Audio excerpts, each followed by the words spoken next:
Good afternoon, and welcome to the BlackBerry second quarter fiscal year 2024 results conference call. My name is Rocco, and I will be your conference moderator for today's call.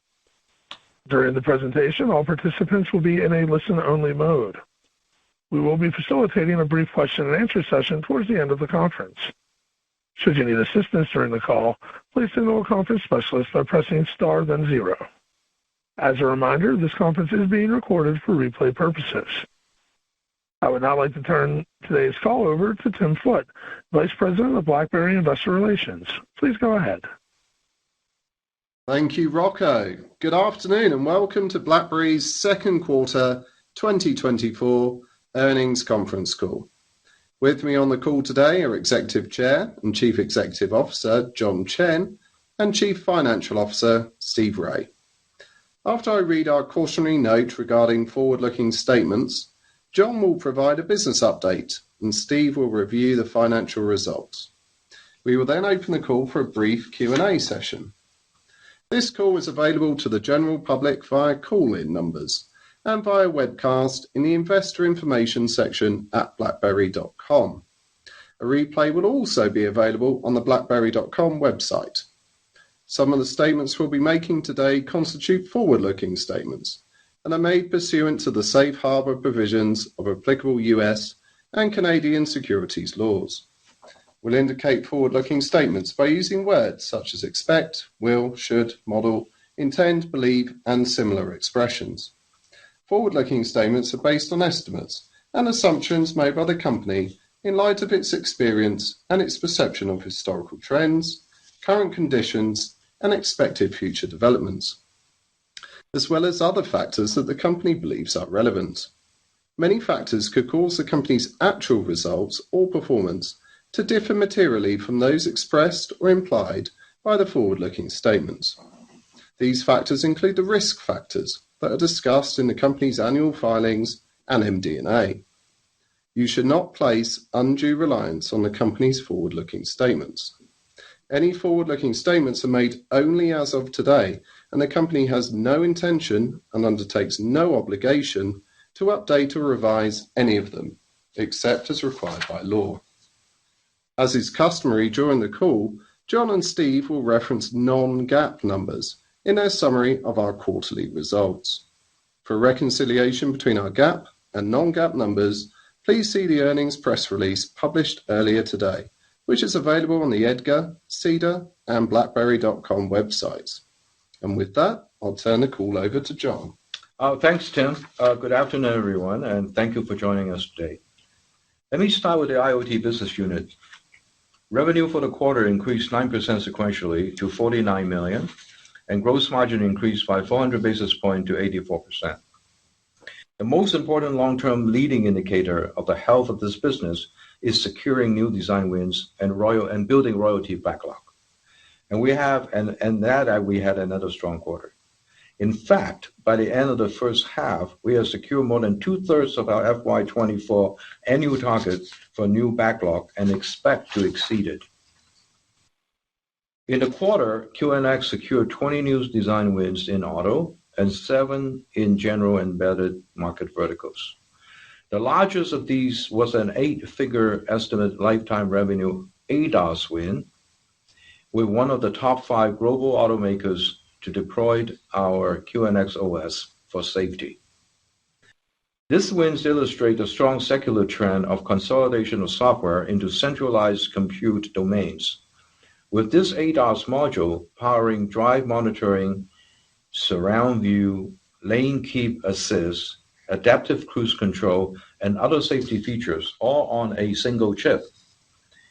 As automotive software stacks becomes more complex and requires significantly higher compute power, it plays to the QNX strength.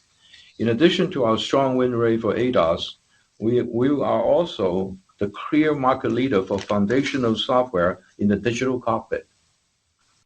The combination of our high-performance safety-critical RTOS and hypervisors allows for mixed criticality in this domain. Given our market-leading positions, our design wins continue to be well diversified across all major global markets. In Asia, we secured a design win with LG Electronics that include our hypervisor and will be deployed in a number of vehicle models for a top 10 global automakers.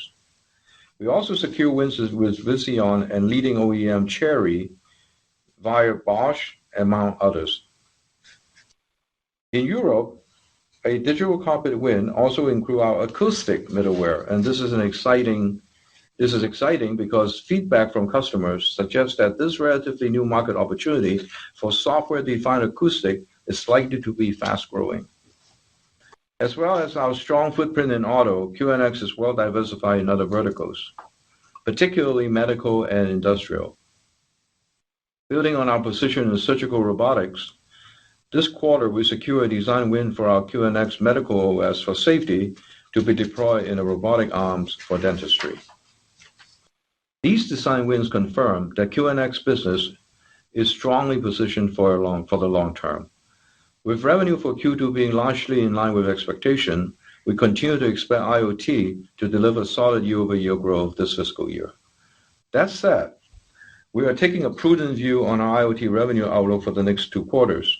Automakers are currently addressing a number of significant challenges, including the industry strike action, the transition to software-defined vehicles, as well as the electrification's pivot and supply chain challenges. Delay to either pre-production software development programs or to production schedule could impact our revenue this fiscal year. However, we expect these to be relatively short-term timing issue.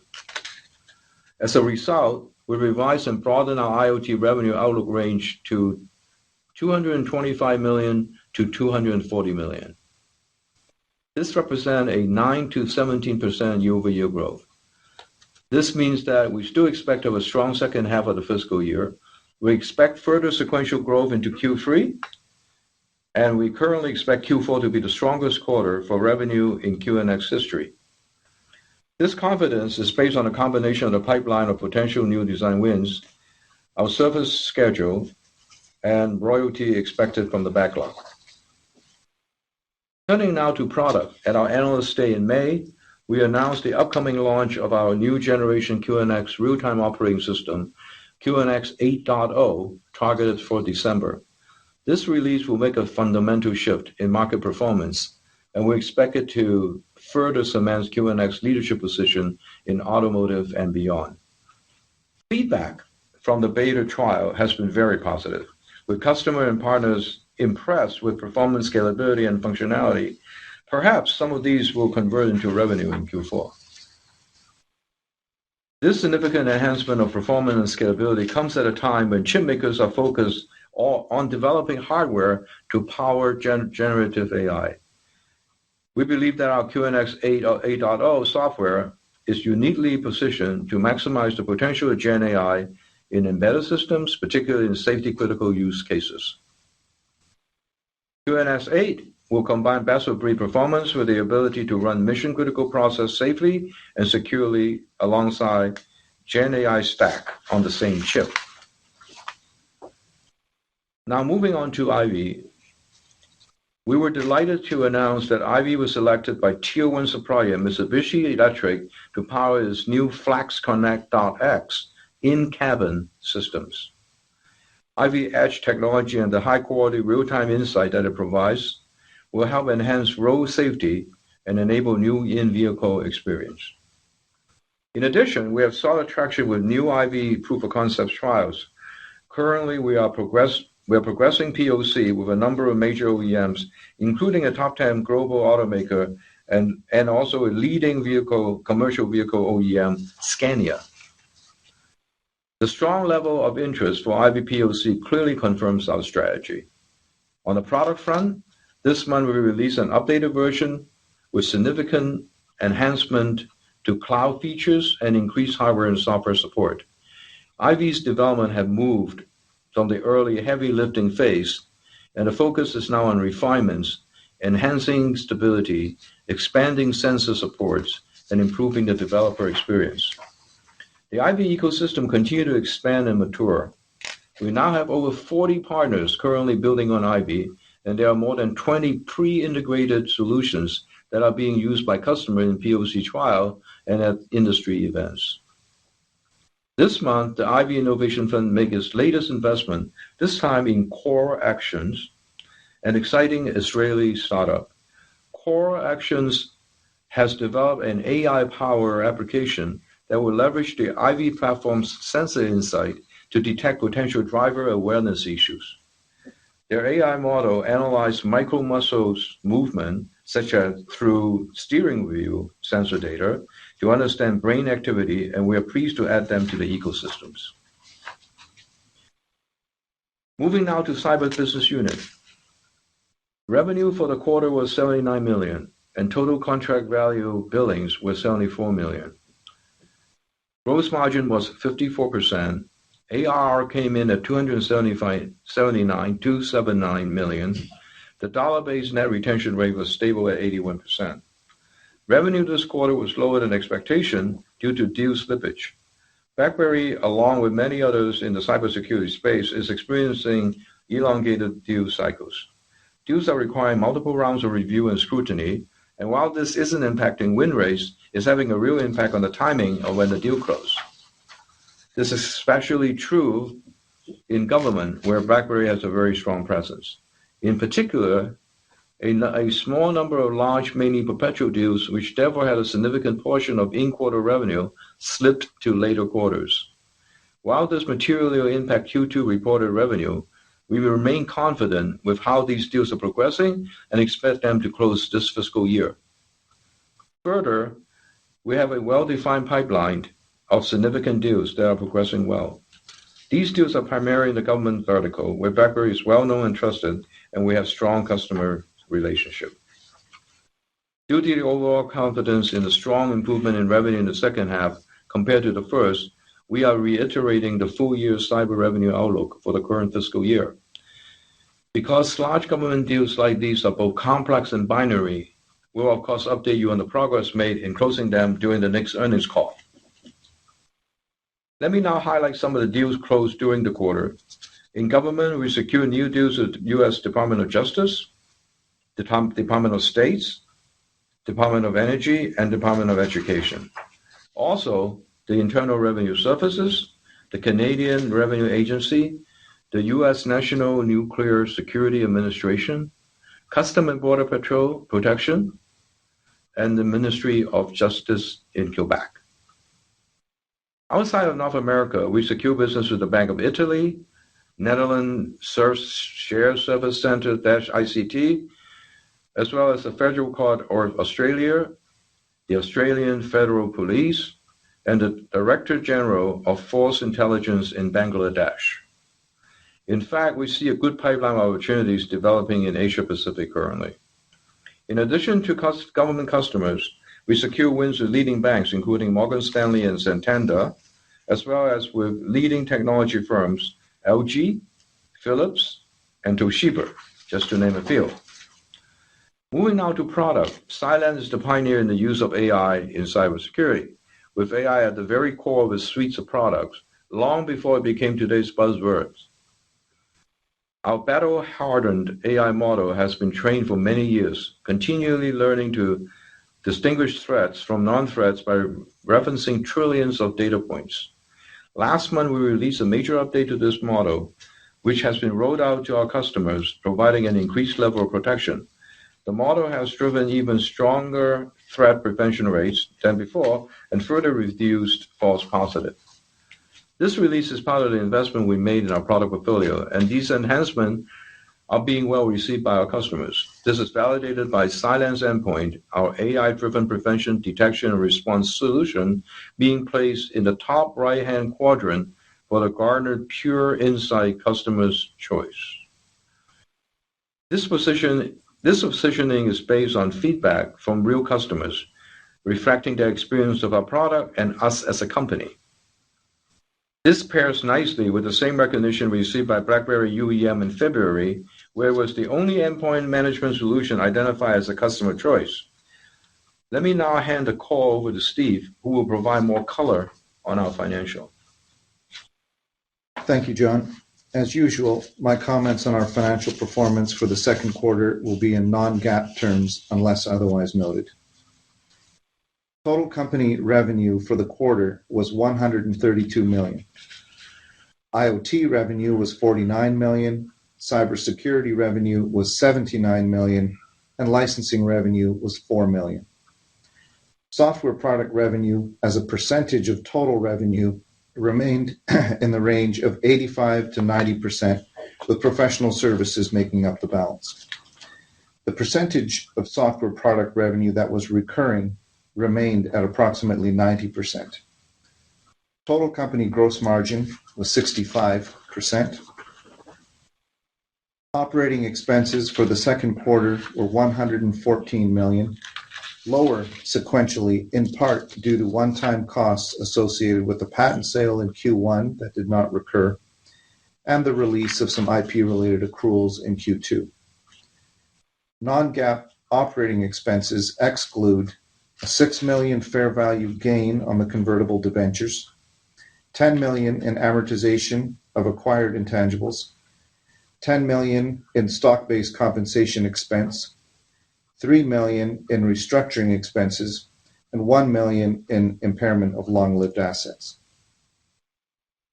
The non-GAAP operating loss was $28 million, and non-GAAP net loss for the second quarter was $23 million. The 4-cent non-GAAP basic loss per share for the quarter beat expectations. Adjusted EBITDA, excluding the non-GAAP adjustments previously mentioned, was negative $22 million. BlackBerry remains laser-focused on maximizing efficiency and expanding margins, and we remain on course for both positive operating cash flow and non-GAAP EPS in the fourth quarter and for the fiscal year as a whole. Total cash equivalents, and investments decreased by $59 million to $519 million as at August 31, 2023. Net cash used by operations this quarter was $56 million. The current debentures mature in November, and we intend to fully repay them. With respect to raising any new debt, the outcome of Project Imperium will obviously have a significant bearing on future needs. Accordingly, we are developing clear, executable plans for a number of potential scenarios that could arise. That concludes my comments, and I'll turn the call back to John. Thank you, Steve. Before we open the line for Q&A, let me quickly summarize the key messages. While this quarter saw some volatility in reported revenue due to the slip deal, we remain confident in the pipeline of opportunities for our cyber business. We expect this to translate into a much stronger second half, and subject to successfully closing a number of our larger government opportunities, we expect to finish within our reiterated full-year revenue range for cyber. We also remain very confident and excited about the fundamentals of our IoT business, and like cyber, expect a stronger second half, albeit we're taking a prudent view given delay in the start of some development programs as well as the auto industry labor actions. Let me also provide you an update regarding Project Imperium. The board and its advisors are very actively engaged in the process and recognize that it is in everyone's interest that it will be completed as soon as possible. All stakeholders should rest assured that we will provide an update as soon as we possibly can. That concludes my prepared remarks. We will now take your questions. Operator, could you please open the line for Q&A? Absolutely. We will now begin the question and answer session. To ask a question, please press star 1 on your telephone keypad. Please make sure your line is unmuted. Again, press star 1 to ask a question. We'll pause for just a moment to allow everyone an opportunity to signal for questions. We request you limit yourself to one question and one follow-up. And ladies and gentlemen, our first question today comes from Mike Walkley with Canaccord Genuity. Please go ahead. Hey, Mike. Hey, John. Thank you for taking my question. The first one is just really on the cybersecurity business. Can you provide a little more granularity on which parts of the cybersecurity are driving these big perpetual government contracts that you expect to close? Is it mainly SecuSUITE, or is it kind of evenly spread across the portfolio? Mainly SecuSUITE, also UEM, the Spark platform. So mainly those two. Great, thank you. And then I guess on my follow-up question, just any update on how Cylance is trending in the market? You had some good technology there, but some larger companies such as CrowdStrike and others are moving more into the SMB market. Can you maybe talk about how Cylance is faring in the marketplace? Yeah, we do actually reasonably well. The numbers are obviously smaller than the competitors, but we do reasonably well in the win rates on SMB. We actually have a pretty good quarters in new logo. Right. And it will continue. I said it many times, our products are now up to class. Took us a while. We are working very hard with channel partners to swing them our way. And so once we have more achievement there, we will have more leverage. But clearly, the product could win, and GUARD is a good solution. That's helpful. Thanks for taking my two questions. I'll pass the line. Sure. Thank you. Thank you. And our next question today comes from Luke Young with Baird. Please go ahead. Good afternoon. Thanks for taking the questions. John, for starters, last few quarters here, customer software delays have been a theme that we've seen repeat a few times. It'd just be great to get your perspective on how widespread this issue within your customer base is right now, and most importantly, what the affected customers are telling you needs to get done to get back on track. You mentioned in the script that you have confidence this will be a relatively short-term timing issue. Could you just expand on the reasons why you believe that to be the case? Thank you. Right. Okay. Well, that's a good question. So the company that are looking at their software-defined vehicle effort and to push out some and to delay either the start of the designs or starting into the production are the really big companies. And some of them are very visible. They announce, reorg that actually the outcome favors the software-defined vehicles strategy. And Toyota has announced reorg. VW has announced reorg. And a number of others that we have not announced reorg. And then pardon me for not being able to repeat that because that's customer proprietary information. So they will not be happy with me. So you could get that sense. However, everybody has kind of tell us it's like a, not in a precision way, but it's kind of like a 1 year move, 4-quarter move. And frankly speaking, we are in the third or the fourth quarter already. So this is one of the reasons why the team has some really strong pipeline that they believe in for Q4. And as I want to repeat this, we expect Q4 the best quarter in revenue for QNX ever.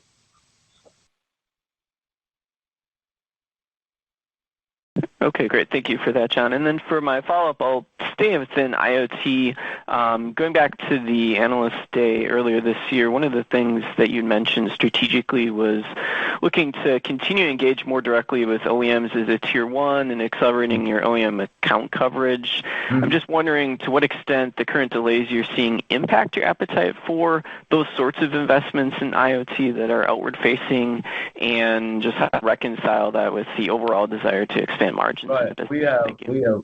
Because we believe our fundamentals are so strong, and because we believe our new product 8.0 scalability is so good, we are not slowing down any of our appetite at all.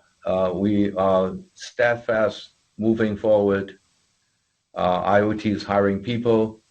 So we won't worry about us kind of taking our foot off the gas pedal. That's not going to happen. Understood. Thank you. Sure. And our next question today comes from Trip Chowdhury with Global Equities Research. Please go ahead.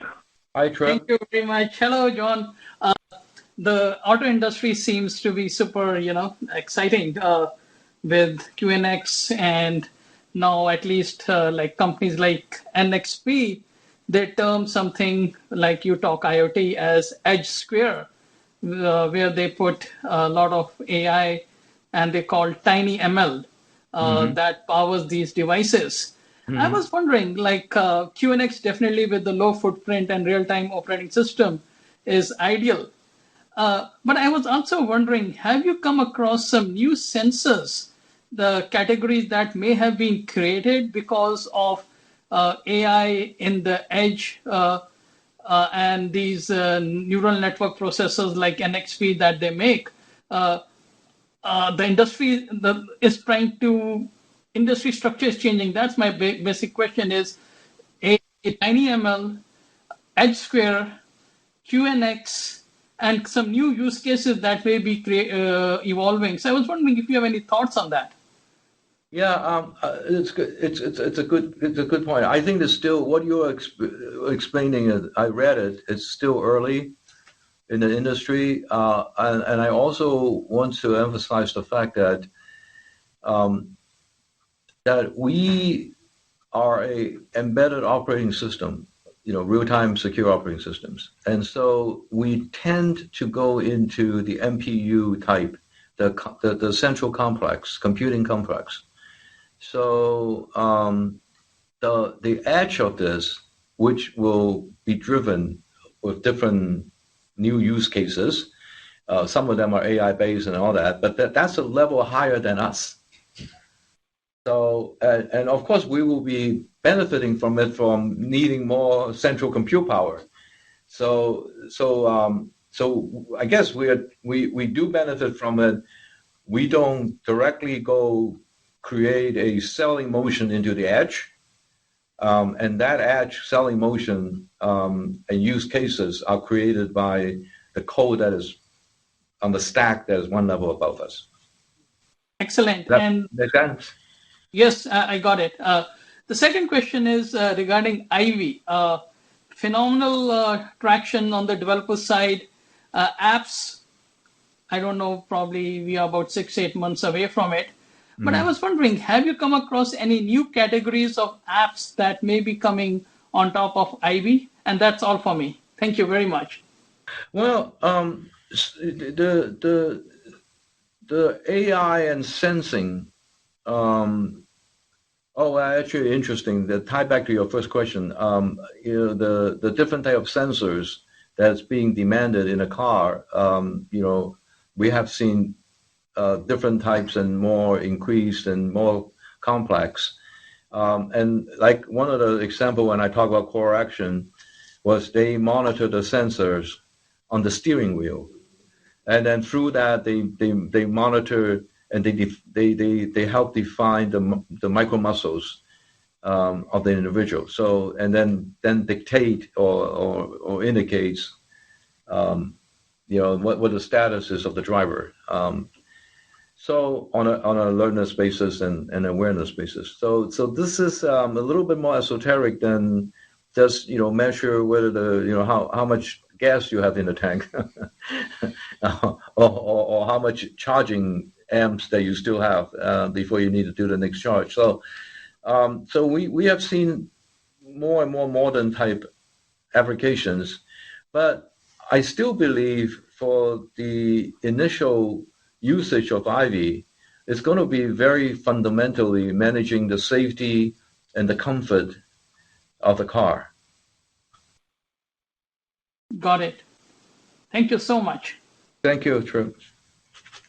And our next question today comes from Paul Treiber with RBC Capital Markets. Please go ahead. Hi, John. Good afternoon.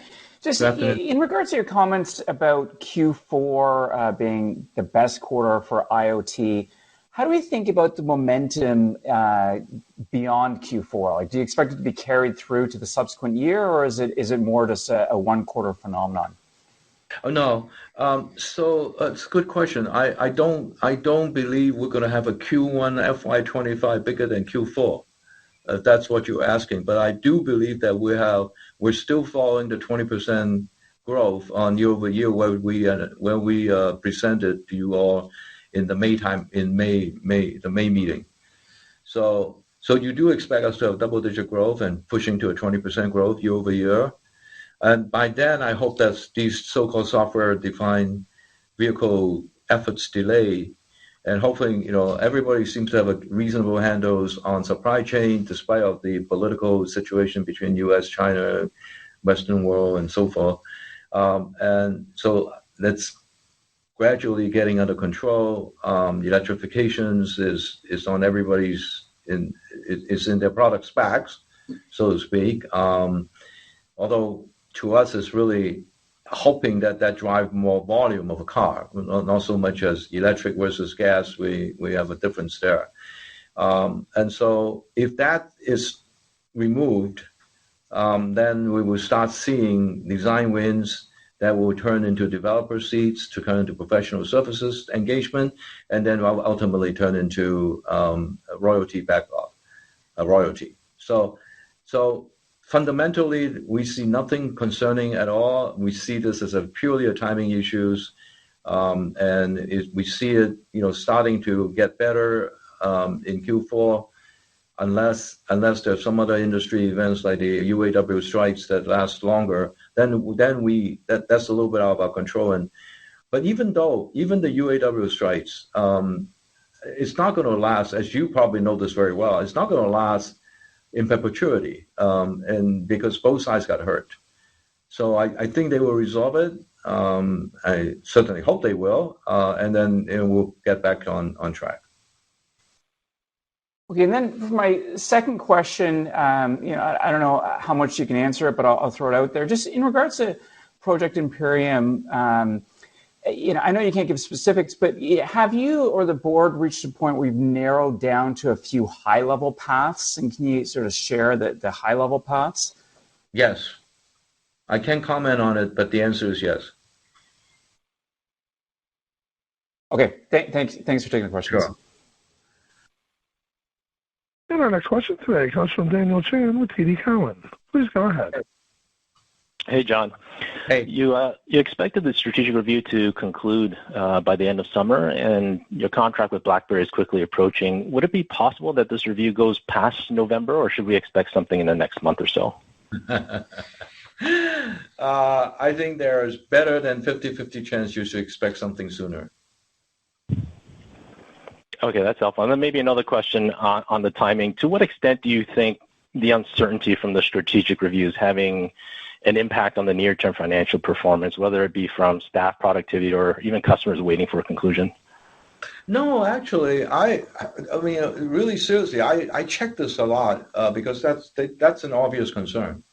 And from a customer point of view, no, I don't see. There might be one or two conversations I had, but it was like, kind of like, oh, by the way, when I talk to a customer, they say, oh, by the way, what's going on there? That kind of thing. And, or somebody asked me as part of the long conversation, and all of a sudden they said, oh, should I be concerned about this? And I said, nope, you have nothing to be concerned about. We stand behind everything we do and build and deliver. And so not much really coming from, and the sales floor hasn't fed back to me about this being a roadblock or any sorts. But having said that, the longer it lingers on, the worse it's going to get. And even though it is not a big worse, so I have no intention to, because of being an operator. I got employees, partners, customers, shareholders to worry about. So we're not going to let this thing. It might take a long time, multiple steps, but there will be some decision made. That's helpful. Thanks, John. Sure. Thank you. I would like to turn the call back over to John Chen, Executive Chair and CEO of BlackBerry, for closing remarks. Okay, thank you. Thank you, operator. Before we end today's call, I'd like to remind everyone of an upcoming BlackBerry Summit on October 17 at the Conrad Hotel in New York downtown. The event, anchored around the theme of trust, has been expanded this year to include IoT, and we have a strong lineup of keynotes as well as product demos and breakout sessions. You can register to attend at blackberry.com/summit. Stay tuned for more announcement around the event. I thank everybody again for joining the call. I look forward to speaking with you very soon. Thank you. And thank you, sir. This concludes today's call. Thank you for your participation. You may now disconnect.